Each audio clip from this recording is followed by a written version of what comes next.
is a player that I have wanted to see on the Lakers for some time. The Lakers almost acquired Cam Reddish on like 3 separate occasions. One time the deal was pretty much done, paperwork getting ready to be submitted, and the New York Knicks ended up wanting another pick and kind of just threw a monkey wrench in the whole thing, and the deal completely fell apart. He ultimately ends up going to the Portland Trail Blazers, and now he is officially a Laker. He has signed with the Lakers, and I'm pumped. I'm excited. I'm glad that it kind of came full circle. The Lakers didn't have to give anything up to get him. Got him on a vet minimum, which is a crazy low-risk, high-reward type move. 23 years old, 6'8", can play both sides of the ball. This was a guy that was a top 10 pick that many people thought was going to be the next great forward in this league, and he still very well could be. I mean, he's young enough to have been drafted in this year's draft, and this is a guy that I really believe in the right environment, right culture, which I do believe the Lakers have, that he's really going to thrive. Right, his circumstance has also been a lot of the product of his just kind of lackluster performances. Being on an Atlanta team where he looked like, okay, yeah, like this is why he's a top 10 pick. And then Atlanta they end up making the the Eastern Conference Finals, and they end up kind of pushing their chips to the table, going the vet route. He kind of becomes the odd man out. They end up shipping him to a Knicks team that has a coach in Tibbs who doesn't want him. He wants nothing to do with them. He made that abundantly clear, and we've heard Evan Fournier come out and just kind of throw salt on Tibbs when he doesn't like you, or he doesn't really want you, or he doesn't really see the vision with you. Then you're basically in the doghouse, and he just never really gave him a fair chance. And they tried to trade him several times, and it's hard to really buy in and want to give 110% for a place that doesn't want you. Right? Like, how would you feel if you were in your home or your job or wherever, and like the people around you don't even want you here? You'd be like, why am I here then?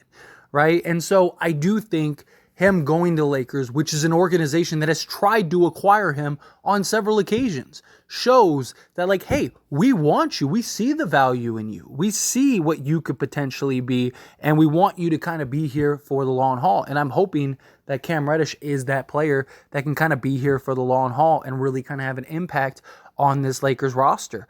This is a guy that I really think was about the opportunity. Now, to be fair, if we're going to kind of let him off the hook a little bit, we do have to criticize him in the sense of like, he hasn't been the best version of himself that he can be. There's a lot of questions about just his work ethic.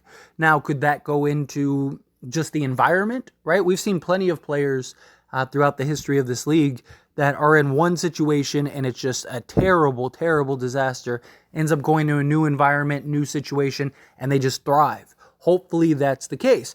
And look, Cam Reddish has already been putting in work. There's that footage that came out of him just basically torching guys, and you got to love it. You got to love to see that. And when it comes to this Lakers roster, there's 2 ways I look at this.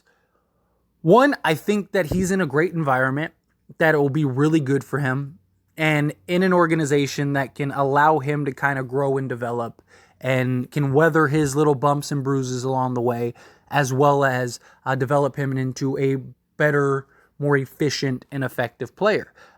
Even as poor as he has been at times, this is a guy that has still averaged double figures. Right? So this is a guy that is more than capable of going off and putting up some buckets. It's just the efficiency is the real problem. Also, injury history is not really on his side. That's something else that I guess you could knock him for. But from 3-point range, he's a career 32% 3-point shooter. He's not really great. His best year in the league was with Atlanta. And that was back in the 2021-2022 season, in which he shot 38% on 4.5 attempts. And that was the year that he ended up getting traded. So, how much of it, again, is environment, right? Being on the Knicks and being in a inconsistent environment and being in an environment that's just rough. He goes from his best 3-point shooting year to just a downhill decline. I don't really think that that's a coincidence, right? Or, I think that that's something that is very likely a product of just being on the Knicks with a head coach that doesn't like you, that doesn't want you, for whatever reason that may be. My concern, though, is his role for this Lakers team may end up being inconsistent as well. You can make an argument that Cam Reddish is kind of going to be the odd man out, especially if the Lakers end up getting Christian Wood. Because you look at the starters, right? So chances are, most likely, the starters, and I mean, you could fill in your starting five, whatever, but let's just go D'Lo, Austin Reeves, let's just say Rui Hachimura, LeBron James, and Anthony Davis. There's your starting five. If the Lakers get Christian Wood, that means your next five is very likely Gabe Vincent, right? Taurean Prince. Then you have Rui Hachimura or Jared Vanderbilt. Then you have Christian Wood, and then you'd have Jackson Hayes. So that means now Cam Reddish would basically be pushed from like the 9th guy to the 10th guy, or from the 10th guy to the 11th guy, which falls out of the rotation more likely than not. And even if he does get minutes, it's probably very sparingly, which again, how productive can he be? And now the good thing is he is capable of playing the 2, right? This is a guy that if you needed to, you could throw him at the 2 guard and kind of go a bigger type of lineup. But even then, like how much is he going to play and how effective is he going to be able to be? Because the Lakers, based on all the reports and everything, want to start playing Anthony Davis more at the 4. So that's going to take away a lot of the 4 minutes. And LeBron at this point in his career is probably best suited at the 4, and Rui Hachimura is probably best suited at the 4.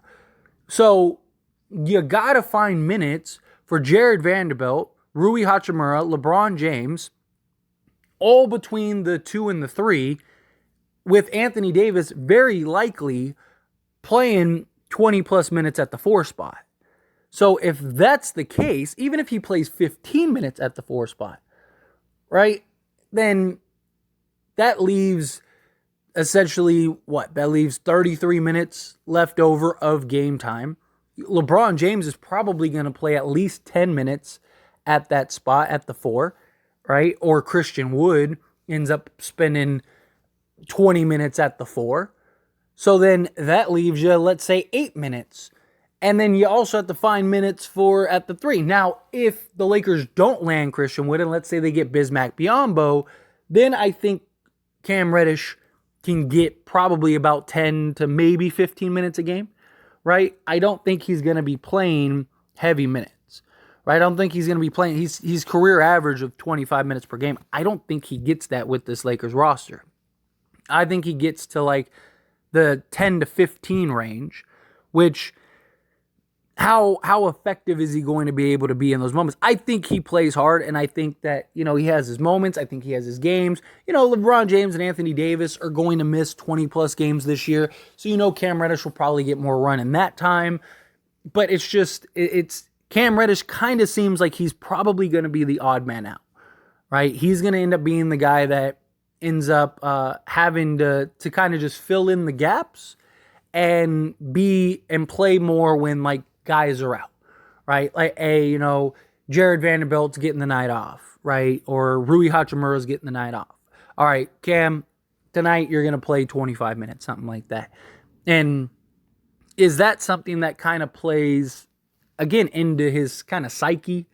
And he's just like, man, no matter where I go, I just can't seem to find that consistency. I can't seem to find that spot where I can get 25 minutes a game and be a key piece and not kind of be in and out of the lineup and stuff. So Darvin Ham's going to have a juggling act. But I do believe this is a guy that could be a legit two-way guy.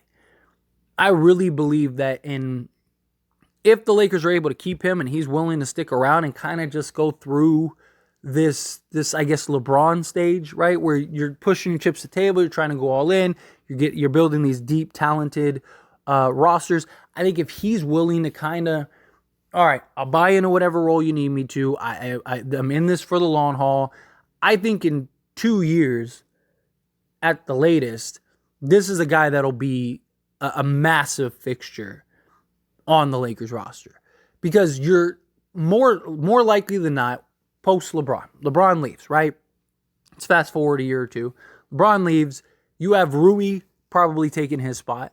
So you have Rui, Vando, and then Anthony Davis as your main front court with Austin Reeves, D'Lo, or if they end up trading D'Lo, maybe Austin Reeves and Max Christie at that point, whatever. And then you're very likely going to have Cam Reddish as your next big man off the bench, and he's probably going to get 25 plus minutes a game, and he could probably be a 15, 5 and 5 guy at that point, something like that. But I don't know. What do you think? What do you think Cam Reddish's role is going to be on this roster? Do you think that no, he's going to get more minutes? But if so, like who is he taking the minutes over? I'd kind of love to see and hear your guys' breakdowns. But however you feel, whatever your thoughts are, love to hear it. Let me know down in the comments below.